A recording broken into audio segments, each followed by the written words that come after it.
ഈശോയിൽ ഏറ്റവും സ്നേഹം നിറഞ്ഞവരെ, ഏവർക്കും സുഖം തന്നെയെന്ന് വിശ്വസിക്കുന്നു. ഗുഡ് മോർണിംഗ് ആൾ. ഈ നോമ്പുകാലം നാം മൂലം ആരെയും വിധിക്കാനോ ആരു മൂലമോ നാം വിധിക്കപ്പെടാനോ ഇടയാകാതിരിക്കട്ടെ. മുൻവിധിയോടെ ആരെയും നോക്കിക്കാണാതിരിക്കാൻ ശ്രമിക്കാം.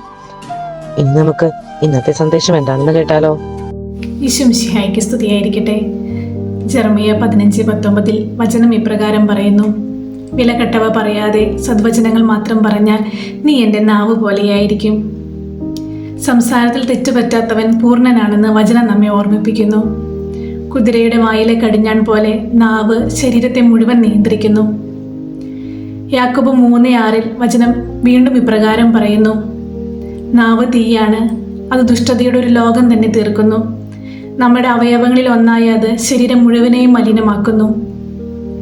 ഈ നോമ്പുകാലത്ത് വിലകെട്ടവ പറയാതെ, വെറുപ്പിൻ്റെ വാക്കുകൾ പറയാതെ, വിശുദ്ധ കുർബാന യോഗ്യതയോടെ സ്വീകരിച്ചും വചനം വായിച്ചും നമ്മുടെ നാവുകളെ നമുക്ക് വിശുദ്ധീകരിക്കാം. അതിലൂടെ നമ്മെ തന്നെയും നമുക്ക് വിശുദ്ധീകരിക്കാൻ ശ്രമിക്കാം. ആമേൻ.